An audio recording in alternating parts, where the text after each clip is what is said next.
Bonjour à tous, vous écoutez Jade FM, vous nous écoutez en vraie radio sur le 99.7 en modulation de fréquence et sur www.jadefm.fr. Jim à l'antenne pour les rencontres de Jade, mon invité du jour, Robert de Vogüé. Bonjour. Bonjour Jim. Robert, vous venez ici en voisin, étant donné que vous avez juste quelques mètres à traverser du château de Pornic jusqu'à nos studios. Vous représentez aujourd'hui l'association, une très belle association qu'on a plaisir à recevoir, l'association Les Arts Vivants au Château de Pornic donc. Et c'est l'édition 2025 de votre festival d'hiver, festival de théâtre. Ça commence mardi 25 février, ça se termine le dimanche 2 mars. Qu'est-ce qu'on va pouvoir y faire et y voir, y découvrir, y écouter, y entendre? Parce que je crois que cette programmation, elle est très axée sur la musique. Alors c'est musical, complètement musical. L'année dernière, nous avions une édition équivalente avec 5 pièces de théâtre et un spectacle musical. Le spectacle musical a fait un tabac absolu. Et donc on s'est dit, finalement, pour Nick, la musique, ça passe très très bien. Et cette année, on a fait le choix de prendre 6 spectacles différents. J'insiste beaucoup sur ce festival. C'est un festival de spectacles, autrement dit, 6 jours, 6 spectacles différents, avec même des systèmes de passe pour pouvoir prendre un abonnement sur l'ensemble des 6 jours. Donc c'est de la musique, c'est 6 spectacles différents, ce sont des professionnels. Donc 5 d'entre eux viennent de la région nantaise, donc c'est Loire-Atlantique. Et je sais que c'est quelque chose qui vous tient à cœur. Ça me tient à cœur parce qu'effectivement, nous avons un petit sujet subvention. Et bien évidemment, les collectivités locales, que ce soit la région, le département, Pornic un peu moins, mais en tout cas, les 2 premiers, sont très désireux de favoriser la culture et le développement de la culture, que ce soit amateur, mais surtout professionnel. Donc, effectivement, à s'afficher avec une programmation très Loire-Atlantique ou Pays de la Loire, pour nous, est absolument majeur. Alors, on a quand même... Cette année, on accueille un groupe parisien. De gens qui sont assez remarquables et qui vont nous faire ce que j'appelle un concert de charme, si je puis dire, avec deux musiciens de talent. Ça, c'est le dimanche à 15h. Voilà, donc un public large qui peut ne pas se coucher tard. D'ailleurs, c'est la seule date de des spectacles proposés par cette édition du Festival d'hiver qui se joue en matinée. C'est l'expression consacrée au niveau du théâtre lorsque ça joue à 15h. Tout à fait. Musical, pourquoi? Alors musical, parce que donc succès l'année dernière de notre spectacle musical, et puis également, je crois que quand je vois la programmation, les autres programmations, d'autres animations sur Pornic, que ce soit au niveau du casino, au niveau du Val-Saint-Martin, au niveau de d'Arcejac, je me pense qu'il y a beaucoup de musique et que ça fait le plein en général, donc je me dis, accompagnons cette envie, ce besoin de musique par les Porniquais de cette période-là, autrement dit, aussi bien les vacanciers que des gens qui habitent à Pornic. Et puis dans le contexte un petit peu tristounet, parce que le Pays de la Loire, et plutôt la Bretagne, et tout le nord-est de la France est un peu sous le gris, la musique, c'est une manière de réveiller les cœurs. Et donc voilà, nous sommes partis très, très, très volontairement dans cette direction. Encore une question relative à cette musicalité. Est-ce qu'on peut dire qu'au niveau du spectacle vivant, c'est un peu dans l'air du temps? Tout à fait. On assiste de plus en plus même au niveau cinéma, à ce qui est peut-être le retour des comédies musicales, entre guillemets. Alors, comédie musicale, théâtre avec de la musique. On revient aux sources. N'oubliez pas que Molière avait des pièces qui étaient des pièces avec beaucoup de musique, très appréciées aujourd'hui. Alors, aujourd'hui, on a la pièce d'un côté et la musique de l'autre, mais ce sont quand même des éléments de culture de notre musique française, si vous voulez, des très gros auteurs.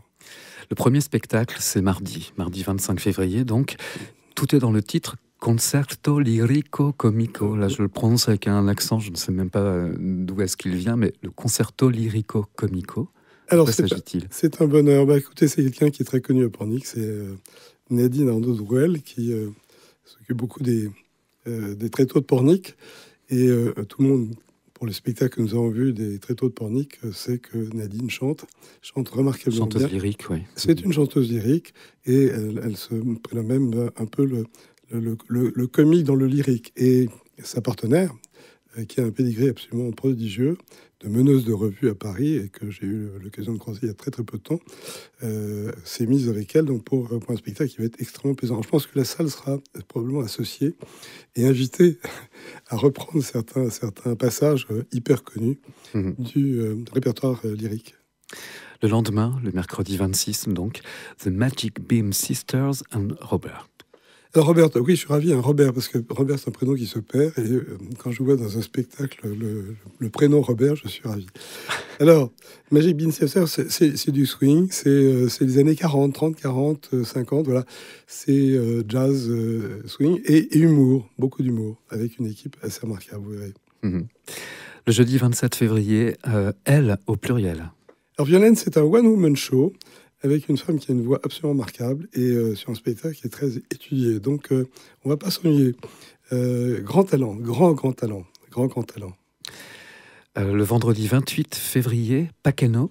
Ah, Paqueno, c'est la musique espagnole, c'est du flamenco. Donc je pense que ça plaira beaucoup. D'ailleurs, je vois au niveau des réservations que beaucoup de gens ont opté pour ce spectacle. On va rappeler d'ailleurs à l'issue de cet entretien tous les endroits où vous pouvez vous procurer les places, également vous écrire, vous téléphoner et consulter votre site internet. On arrive au samedi 1er mars, toujours à 20h30, au Laker. Au Laker, alors là, c'est la chanson française traditionnelle, celle qu'on connaît depuis les années 50, avec des grands auteurs, Vassiliou et autres. Donc c'est très comique, c'est très enlevé, c'est spectacle, c'est à la fois à voir et à écouter. Voilà, donc, et ça va rappeler pour des gens qui sont un petit peu plus âgés, beaucoup de souvenirs sur ce qu'ils avaient l'habitude d'entendre quand ils étaient moins de nos âges, en tout cas. On arrive à cette matinale du dimanche 2 mars avec Bénédicte Laurent. Alors, c'est Bénédicte et Laurent. Bénédicte et Laurent, pardon. Mais c'est Bénédicte Laurent, effectivement, le titre du concert, c'est Bénédicte Laurent. C'est deux talents qui se sont rencontrés, je dirais, et qui se sont appréciés, puis se sont mariés. Mais c'est deux talents complémentaires.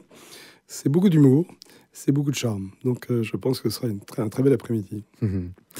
En vous écoutant dans cette énumération des spectacles durant cette semaine du Festival d'hiver, il y a une grande... c'est très hétéroclite, je vais y arriver, pardon. Comment faites-vous pour... Est-ce qu'on se transforme tout d'un coup en chercheur de talent? Est-ce qu'on va arpenter des salles? Est-ce qu'on va voir des spectacles pour se dire « je vais solliciter tel ou tel spectacle » Comment s'organise le choix de programmation? Alors, tout le secret de ce festival, parce que moi, je ne suis pas un artiste ni confirmé, ni pas confirmé, je ne suis pas du tout artiste. Amoureux du théâtre, en tout cas. Amoureux du théâtre. Et des arts vivants. Amoureux de la musique, amoureux des arts vivants en général, même le cirque, tout ça, ce sont des choses qui me passionnent.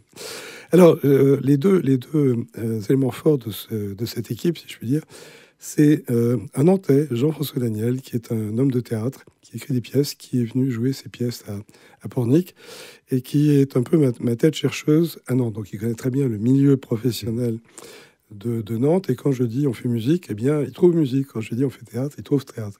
Et puis on commence à avoir une petite notoriété. Donc j'ai des Parisiens qui vous sollicitent, mais absolument, qui me disent tiens, mais à Pornic il y a des trucs sympas. Alors il n'y a pas que Paris, ça vient un peu de partout. Et là je suis assez frappé de voir à la fois des talents, mais en même temps des gens qui sont vraiment très en difficulté. Autrement dit, la culture, c'est pas un métier facile. Quand on n'est pas de très très haut niveau, il faut pas y aller, parce que je vois des choses, c'est un peu triste. C'est un peu triste, ils proposent des choses, ils ont besoin de vivre, et ce qu'ils proposent est pas terrible. Et donc, nous ne pouvons pas les accepter. Le respect du public est essentiel. Il faut que les gens qui viennent se disent on a passé une très belle soirée ou un très bon moment. On a vu quelque chose de sympa, de bien. Je ne peux pas présenter des spectacles qui ne seraient pas au niveau de l'attente des Porniquais ou des gens qui sont en vacances à Pornic. Vous avez commencé cet entretien en évoquant les termes de subvention départementale, régionale, etc. Actuellement, c'est un petit peu mal parti pour tout ce qui est associatif et culturel d'une manière générale. C'est un peu compliqué. Alors c'est en particulier compliqué pour tous les organismes, pas tels les arts vivants. Nous n'avons pas de salariés. Et donc, effectivement, c'est beaucoup plus facile de décider de couper des subventions à des associations qui n'ont pas de salariés, puisqu'il n'y a pas d'effet secondaire au plan social. Et malheureusement, concernant la région, pour prendre la région me dit pas de subvention pour des festivals. Les festivals, c'est un truc un peu ponctuel. A priori, il n'y a pas nécessairement de salariés derrière. Donc, nous sommes tombés dans le sac de festivals. Et donc, nous avons perdu toute possibilité de subvention de la part de la région, ce qui est un petit peu compliqué. Alors, c'est important de ce fait que nous montrions cette année, plus que jamais, que nous répondons à une attente du public porniquais ou des vacanciers, et que ceux-ci se mobilisent. Parce que, effectivement, si cette année, en 2025, l'association n'a pas vocation à faire des pertes, nous dégageons des pertes, je dirais, on sera obligé de freiner lourdement les années suivantes. Donc la pérennité de notre démarche, c'est l'accueil du public. Si on fait salle pleine tous les soirs pendant ce festival d'hiver, et cet été, tous les soirs pendant le festival d'été, c'est évident que notre justification sera faite. Et à la limite, même, les subventions seront très accessoires. Ça nous permettra de monter en qualité, en qualité de spectacle à venir, mais en tout cas, nous ne serons pas sur un risque existentiel. Voilà. Je vous avais déjà posé cette question la dernière fois qu'on s'est rencontrés dans ce même studio. Il se porte très bien, le théâtre. J'avais d'ailleurs mentionné le théâtre Le Poche, là, qui est tout près d'ici. Le théâtre Saint-Gilles a de plus en plus d'affiches. Voilà. C'est dans l'air du temps également, là aussi. Alors c'est dans l'air du temps, et surtout, Pornic met à disposition des spectacles, alors qu'il s'agit de la musique ou du théâtre, trois sites. Le théâtre Saint-Gilles, bien évidemment. Narcejac, qui dépend de l'agglomération. Donc, la ville de Pornic dit, mais c'est pas nous, c'est l'agglomération. Mais oui, mais enfin, c'est quand même à Pornic. Et les communes du Pays de Ré, oui. Voilà. Et c'est l'espace culturel du Val-Saint-Martin. C'est énorme. Et figurez-vous qu'il y a une réunion très, très récente, en début de semaine, avec la mairie. Et j'ai suggéré à l'adjoint en charge de la culture à Pornic de communiquer sur ces salles. Parce que chacun arrive avec son petit spectacle, son petit truc, son petit festival, très bien, alors on apparaît, on communique, chacun communique dans son sens. Vous allez aujourd'hui sur le Théâtre Saint-Gilles, qu'est-ce que vous voyez ? Rien, l'adresse. Alors je citais un autre théâtre parisien, la Gaîté-Montparnasse, à l'adjoint, qui me dit, vous nous comparez à la Gaîté-Montparnasse à Paris. Oui, vous allez à la Gaîté-Montparnasse, vous avez toute la programmation, que ce soit X, Y ou Z qui viennent. Donc Pornic, on est très très gâtés. Entre les cinémas et le théâtre, je vais vous dire, honnêtement, et surtout la facilité d'accès. On n'est pas très loin de tous ces sites, on y va en quelques minutes. Donc on est extrêmement gâtés, et simplement, je crois que la ville ne met pas assez en valeur les chances, les opportunités, les sites qu'elle met à disposition de gens comme nous, mais des associations qui produisent, qui montent des pièces de théâtre.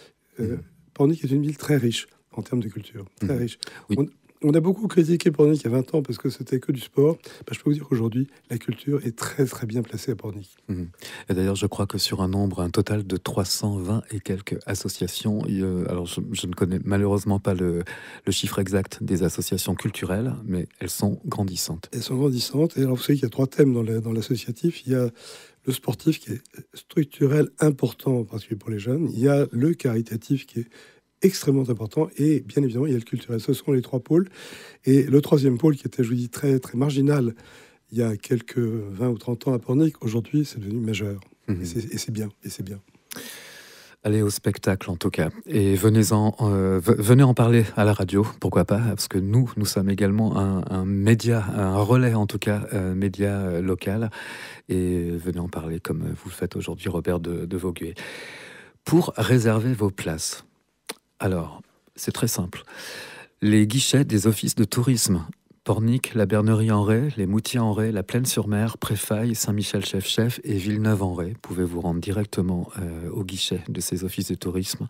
Vous demandez les spectacles pour les arts vivants du château de Pornic pour le festival d'hiver, il n'y a pas de problème. Par mail, on peut également vous écrire, alors au pluriel, arts vivants, château de Pornic, @gmail.com, artvivantchâteaudepornic@gmail.com. Il y a un numéro de téléphone, est-ce qu'on peut le communiquer ? Le communiqué, bien sûr, c'est le numéro de téléphone de l'association, donc c'est le 06 80 93 86 20. Le plus simple, c'est quand même d'aller sur le site de l'office de tourisme, parce que toute la billetterie est gérée par l'office de tourisme.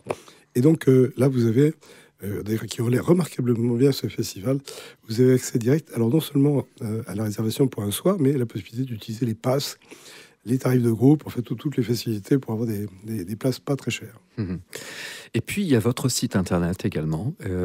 J'ai vérifié tout à l'heure. Vous tapez Art Vivant, donc au pluriel, Art Vivant Château de Pornic. On tombe directement sur votre site. Voilà. L'adresse entière, c'est https://artvivanchâteaudepornic.fr et on vous trouve immédiatement. Et là, il y a toute la programmation et tout ce qu'on vient de s'échanger aujourd'hui, mais en détail, on retrouve la programmation de ces festivals. Ça commence le mardi 25 février, ça se termine le dimanche 2 mars et c'est une matinale donc à 15h. Qu'est-ce qu'on pourrait rajouter sur ce festival d'hiver ? On peut, venez beaucoup. Faites venir vos amis, vos familles, tout ce que vous voulez. Venez nombreux, voilà, venez nombreux. Merci beaucoup Robert de Vogüé pour l'association Les Arts Vivants au Château. Ravi de vous recevoir. À bientôt. Merci Jim.